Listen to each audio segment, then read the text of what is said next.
안녕하세요, 제이제입니다. 요즘에는 결혼 연령이 늦어지고 이혼하고 돌싱인 분들도 많아서 중년의 연애에 관심을 갖는 분들이 많습니다. 그런데 중년에 사람을 잘못 만나 패가망신하고 상처받는 사람들도 의외로 많아요. 그래서 오늘은 중년에 절대 만나지 말아야 할 연애의 상대에 대해서 말씀드려 볼게요. 그럼 바로 시작할게요.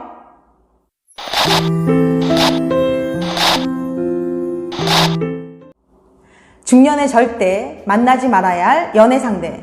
첫 번째, 돈 보고 접근하는 사람. 중년에 연애할 때 경계해야 할 첫 번째 연애 상대는 돈을 보고 접근하는 사람입니다. 중년에는 사회적으로 어느 정도 위치에 오르고 경제적으로도 안정된 경우가 많아요. 젊은 시절 오로지 회사 일에 전념하고 열심히 일한 덕분인 거죠. 그런데 사회적으로 인정받고 경제적으로 여유가 생겼지만 옆에 사랑하는 사람이 없으면 어느 순간 공허함이 밀물처럼 몰려올 때가 있어요. 이 순간 그들 앞에 호감 가는 상대가 나타나면 쉽게 마음을 열고 다가가게 됩니다. 일만 하면서 몸이 건조한 삶을 살아왔는데 갑자기 누군가로 인해 가슴이 설레기도 하고 뜨거워지기도 하면서 말라버린 연애세포가 조금씩 되살아나는 걸 느끼게 되는 거죠. 그런데 상대방은 만날 때마다 자꾸 뭔가를 요구하는 듯한 뉘앙스를 풍기는 겁니다. 때로는 급하게 필요하다면서 돈을 빌려달라고 하는 경우도 있고요. 당신은 사랑하니까 한두 번 돈도 빌려주고 비싼 선물도 사주지만 그들은 결코 그 정도로 만족하지 않아요.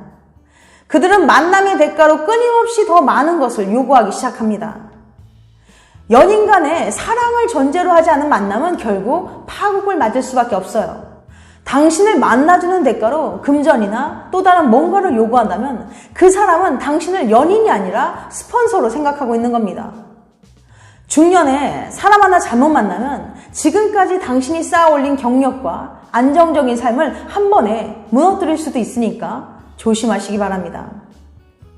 두 번째, 동호회 모임에 중독된 사람. 중년에는 취미생활을 열심히 하시는 분들이 많습니다. 취미생활도 혼자 하는 것보다는 여럿이 함께 하는 것이 더 즐겁고 재밌죠.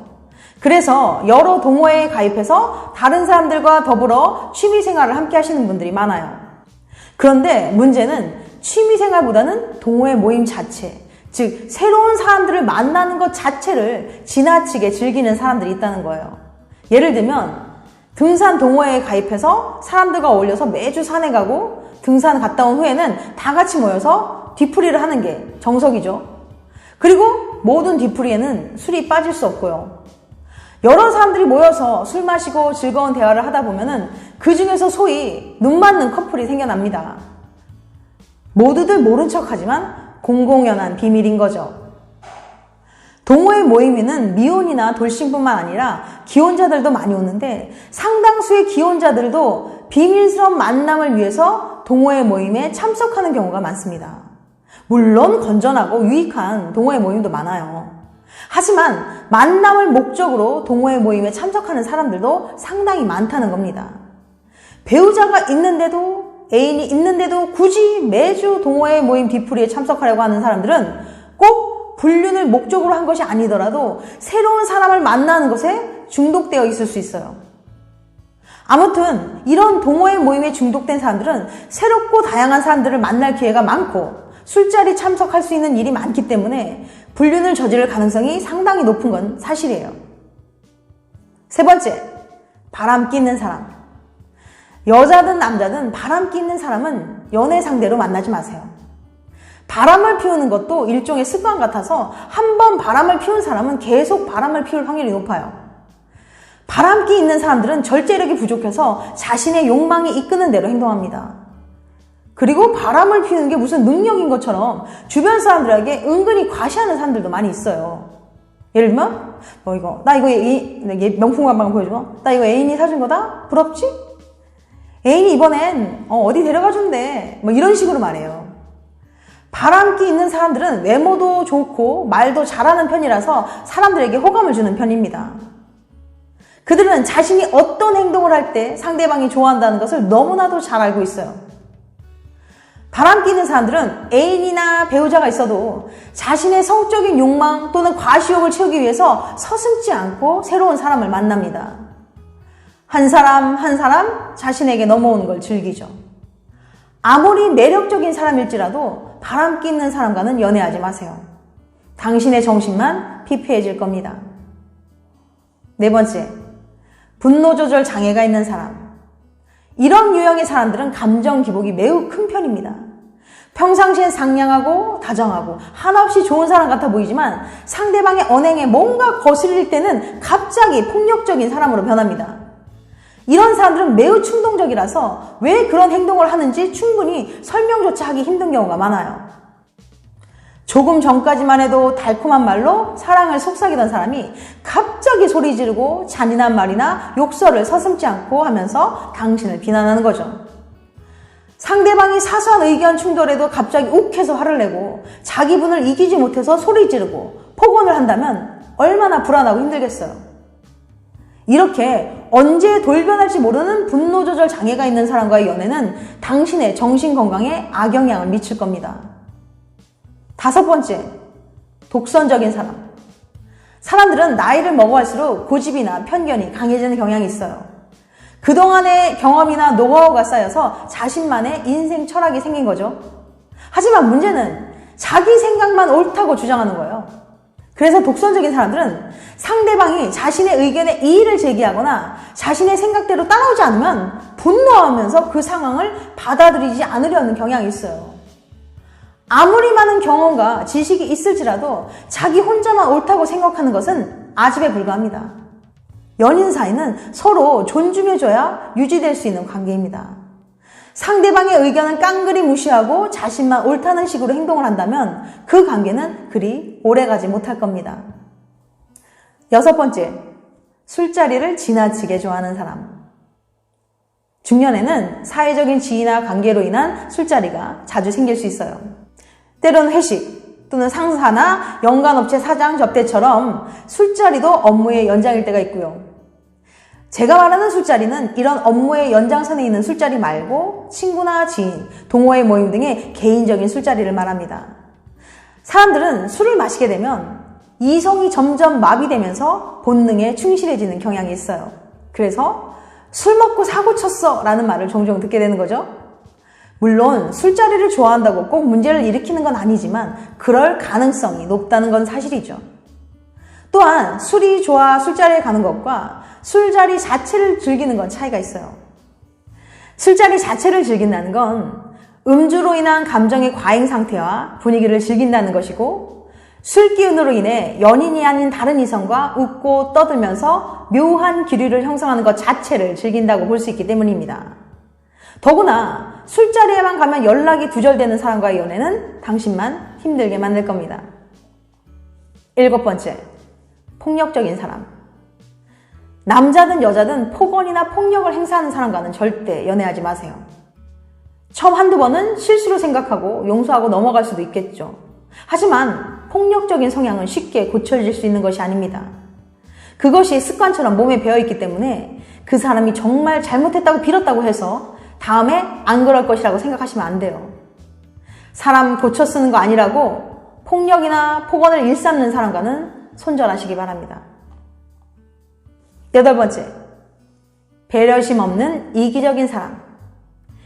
연인 관계가 된다는 것은 나와 다른 삶을 살았던 두 사람이 만나 새로운 인연을 만들어 간다는 의미입니다. 그러다 보면 때로는 서로를 위해 양보하거나 포기해야 할 것들이 생겨날 겁니다. 그럴 때마다 나는 원래 그래, 바꿀 수 없어 라는 식으로 자신을 합리화하면서 변명만 늘어놓는 이기적인 사람과는 만나지 않는 게 좋아요. 연인관계에서 믿음만큼 중요한 것이 배려라고 생각합니다. 그런데 나는 원래 그래 라는 미명하에 한쪽의 희생을 요구하며 노력조차 하지 않는 이기적이고 자기 중심적인 사람과 만남을 지속하게 되면 당신은 끊임없이 희생을 강요당하게 될 겁니다. 아홉 번째, 습관적으로 거짓말하는 사람. 습관적으로 거짓말하는 사람은 아주 사소한 것부터 중요한 것까지 거짓과 변명을 늘어놓습니다. 그러다 보니 하나를 감추기 위해 또 다른 거짓말을 하게 되고 나중엔 자신이 무슨 말을 했는지조차 헷갈려 하게 되는 거죠. 사소한 거짓말을 커버하기 위해 점점 더 커다란 거짓말까지도 서슴없이 하게 되는 겁니다. 이렇게 솔직하지 못한 사람과의 만남은 불행할 수밖에 없어요. 인간관계에서 제일 중요한 것은 신뢰라고 생각합니다. 더구나 연애를 하면서 서로에 대해 솔직해져야 되는 건 당연한 일이에요. 서로에 대한 믿음을 바탕으로 하지 않은 관계가 과연 오래 지속될 수 있을까요? 누군가의 호감을 얻기 위해 거짓으로 자신을 포장한 사람의 실체는 조만간 드러나기 마련입니다. 당신에게 믿음을 주지 못하는 사람과는 연애하지 마세요. 10번째, 집착하는 사람. 사람들은 누구나 연인의 관심과 애정을 받고 싶어 합니다. 하지만 지나친 집착은 상대방을 질리고 두렵게 만들어요. 간혹 어떤 사람들은 집착과 사랑을 헷갈려 합니다. 그들은 연인에 대한 집착을 사랑이란 이름으로 포장해서 납득시키려고 해요. 하지만 집착은 사랑이 아닙니다. 연인의 사생활이나 생각까지도 통제하려고 하는 것은 광기 어린 집착일 뿐이에요. 집착하면 할수록 연인은 그에게서 벗어나려고 할 겁니다.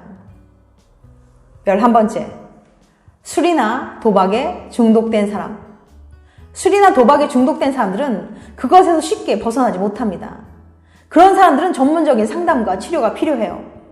당신의 사랑으로 그것을 고칠 수 있다는 오만한 생각은 하지 않는 게 좋습니다.